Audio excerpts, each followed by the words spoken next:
Dans l'actualité de ce dimanche également, un homme a été blessé à Amiens aujourd'hui après une course-poursuite avec des policiers. Et 2 hommes ont été interpellés et placés en garde à vue. Ça s'est passé près de la maison d'arrêt de cette ville d'Amiens. David Desarrojo, bonsoir. Vous êtes sur place pour iTélé.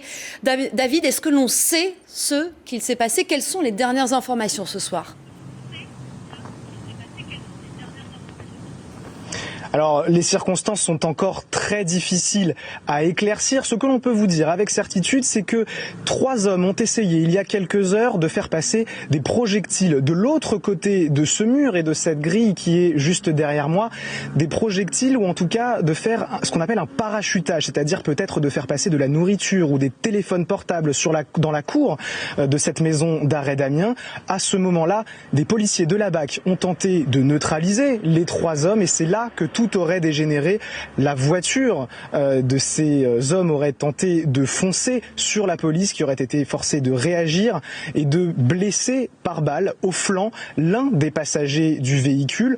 On ne sait rien de son état de santé, simplement qu'il est hospitalisé en ce moment dans un hôpital de la ville. Alors rien ne permet d'établir pour l'instant qu'il s'agit là d'une bavure. Il s'agirait même pour le moment, d'après les premières constatations, d'une hypothèse de la légitime défense. Néanmoins, l'inspection générale de la police nationale a été saisie du dossier, comme il est de coutume dans ce genre de cas. Quant aux 2 autres hommes en voiture, ils ont, vous l'avez dit, été placés en garde à vue. Merci David Desarrojo, en direct d'Amiens pour iTélé avec Hugo Jolion-David.